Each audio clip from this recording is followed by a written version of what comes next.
Dragon के लड़खड़ाए कदम। नमस्कार, आप देख रहे हैं खबर फास्ट और आपके साथ मैं हूं कायनत अंसारी। लद्दाख विवाद में कूटनीतिक दबाव का असर अब दिखने लगा है।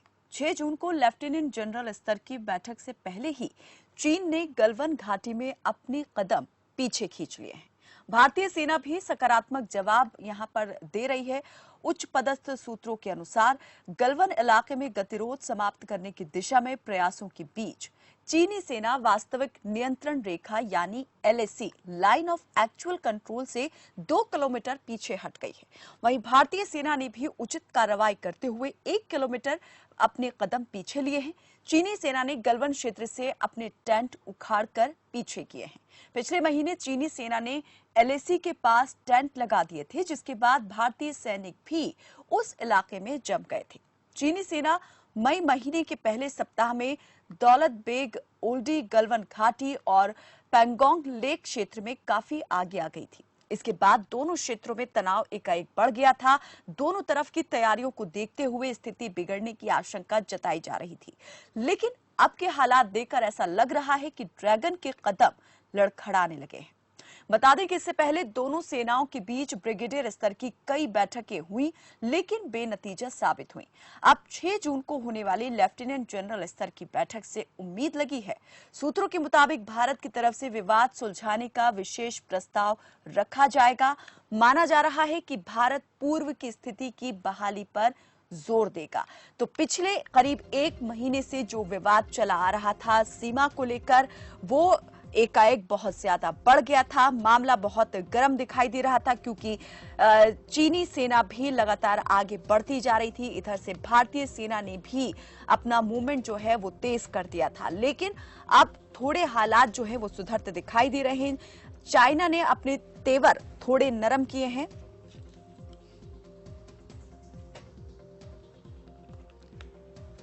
तो कूटनीतिक यहां पर जो प्रेशर डाला जा रहा था उसका असर दिखाई देने लगा है। ये कूटनीतिक प्रेशर ही है या अपनी रणनीति को लेकर चाइना ने फिर से विचार किया है? चाइना के तेवर जो नरम पड़े हैं उसके पीछे की आखिर वजह क्या है?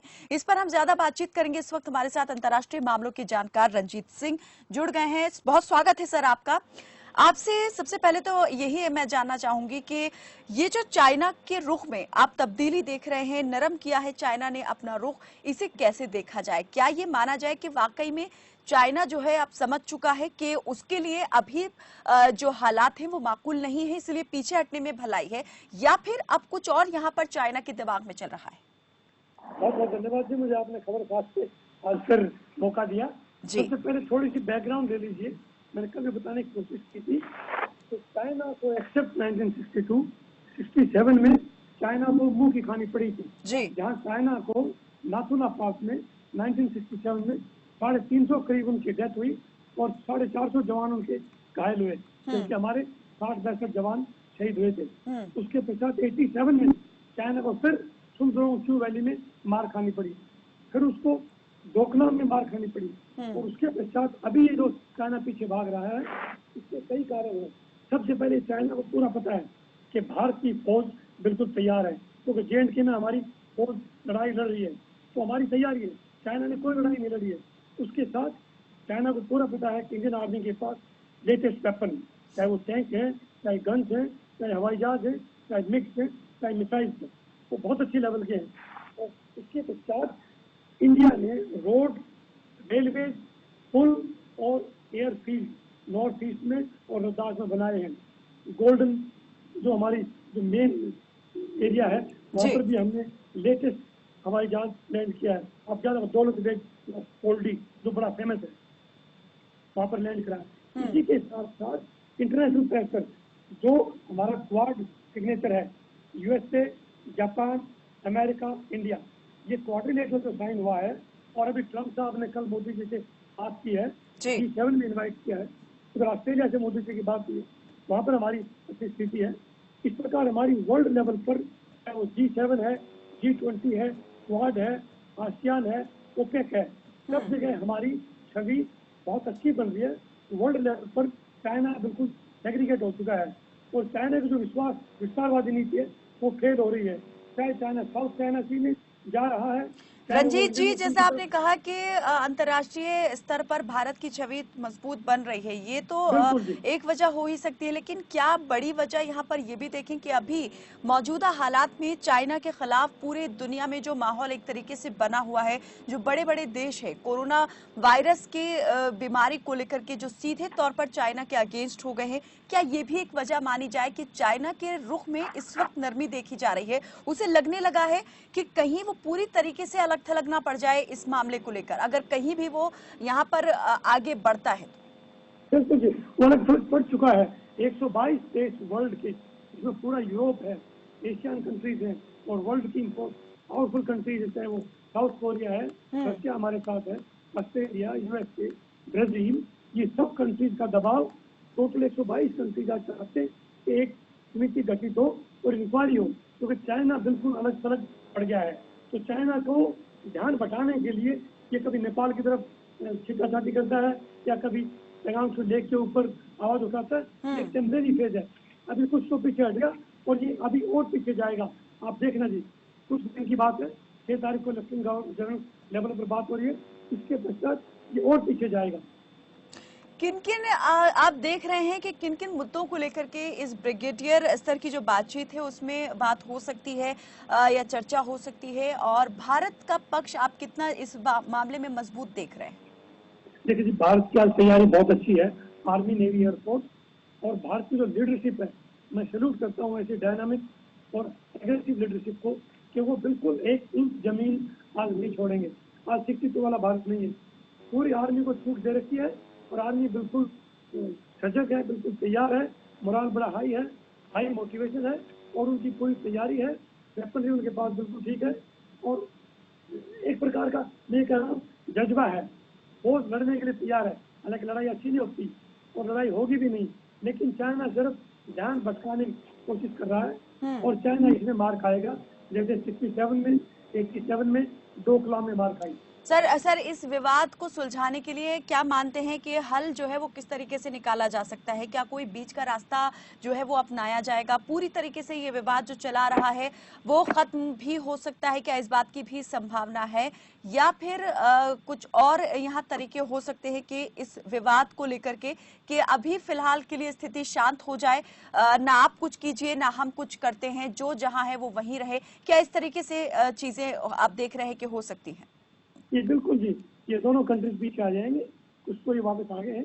ईरान से लेक फिंगर 4 पर बाकी है, वहाँ भी 6 तारीख को नहीं तो बाद में पॉलिटिकल लेवल पर बात होगी, उस टाइम में ये सिलसिला बिल्कुल ठीक हो जाएगा।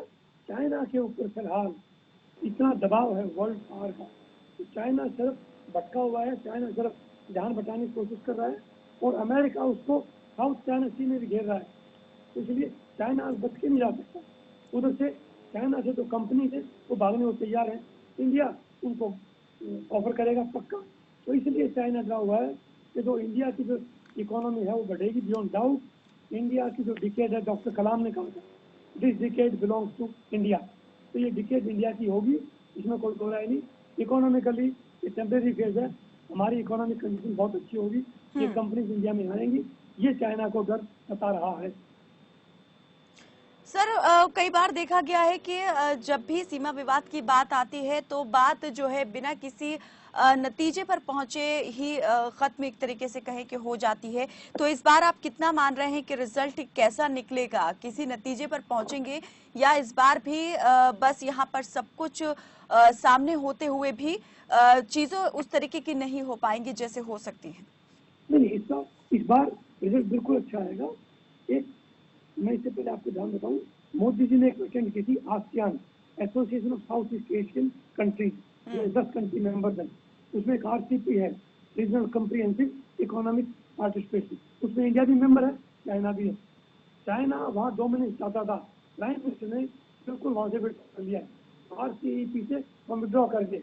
इंडियन जो पॉलिटिकल लीडरशिप है तो चाइना के बिल्कुल दबाव में नहीं आ रही, ये चाइना को भी पता है और वर्ल्ड लेवल पे हमारी इमेज बढ़ती जा रही है। चाइना पाकिस्तान की तरफ भाग रहा है, पाकिस्तान अभी ब्लैक लिस्ट में आने वाला है, FATF में उसको ग्रे लिस्ट में डाला हुआ है, चाइना की चलने वाली नहीं है, तो चाइना अभी भटक रहा है असल में देखा जाए तो, और इसका सुलझाव पक्का हो रहा है, दोनों फौजें वापस आएंगी it's a matter of time. Sir, क्या आप देखते हैं कि लगातार पाकिस्तान की हिमायत ने भी चाइना के पक्ष को कमजोर कर दिया है इस वक्त, कि जिस तरीके से वो अपनी विस्तारवादी नीति को लेकर आगे बढ़ रहा है, ये बात भी उसके खिलाफ जो है जा सकती है। आपने बिल्कुल ठीक कहा है, क्योंकि पाकिस्तान एक टेररिस्ट कंट्री है बियॉन्ड डाउट, और चाइना उसको बढ़ावा दे रहा है इनडायरेक्टली। पहले तो नॉर्थ ईस्ट से AK-47 और ये वेपन भेजता था, अब इंडिया स्ट्रॉन्ग हो गया, वहां से बंद कर दिया। अब ये पाकिस्तान के थ्रू इंडिया में टेररिज्म फैलाना चाहते हैं ताकि इंडिया की हालत खराब हो जाए। वो हो नहीं सकती। पूरा वर्ल्ड आज चाइना के इसलिए भी खिलाफ है क्योंकि चाइना पाकिस्तान में जो ये चाइना पाक इकोनॉमिक कॉरिडोर के बहाने पाकिस्तान को खरीदना चाहता है और उसके बहाने टेररिज्म वहां स्टार्ट करना चाहता है। वो कामयाब नहीं होगा। लेकिन अगर चाइना की यहाँ पर देखें, जो चीजें वो शुरू यहाँ पर कर चुका है, चाहे वो POK में उसके बिजली संयंत्र लगाने की बात को देख लें, या फिर उसकी जो पाकिस्तान के साथ में आर्थिक गलियारा बनाने की बात को देख लें, तो धीरे धीरे करके ही सही लेकिन चाइना अपने कदम जो है आगे बढ़ा रहा है। भारत अब उसके इन बढ़ते कदमों को कैसे रोक सकता है? ये क्या सुनहरा मौका है भारत के पास कि जब पूरी दुनिया में चाइना के खिलाफ माहौल है और अमेरिका सीधे तौर पर बायकॉट कर चुका है चाइना का, तो इस मौके का फायदा भारत कैसे ले सकता है? बहुत अच्छा आपने कहा। चाइना एक और डील छिड़ा हुआ है जो JNK का नया मैप इंडिया ने रिलीज किया है रीजन, उसमें POK और अक्साई चीन अलग से लद्दाख रीजन में दिखाया है। और आर्टिकल 370 हटाने के बाद फिर पाकिस्तान और चाइना दोनों उखड़ गए हैं।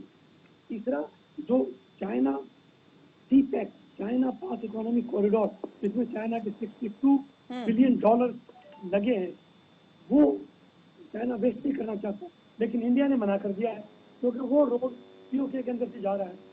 गांव वैली जो है वो पाकिस्तान ने चाइना को सीड कर दिया था, दे दिया। इंडिया ने तो नहीं माना है जी। तो इसीलिए वहां पर चाइना मार खाएगा क्योंकि इंडिया की जो लीडरशिप है उन्होंने मना किया बिल्कुल कि CPEC हम बिल्कुल एग्री नहीं करते। और दूसरा, जो चाइना एक और बहुत बड़े लेवल पर बॉर्डर, ये जो रोड इनिशिएटिव है इसको वन बेल्ट वन रोड भी कहते हैं। एक तो वो बर्मा की तरफ से निकाल रहा है, बांग्लादेश, बर्मा, इंडिया और उधर।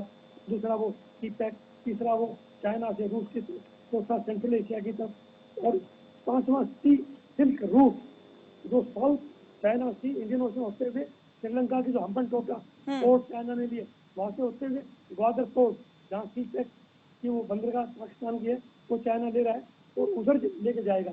इसमें भी अमेरिका और इंडिया बिल्कुल रोड अटकाएंगे और इंडिया ने बिल्कुल मना कर दिया है।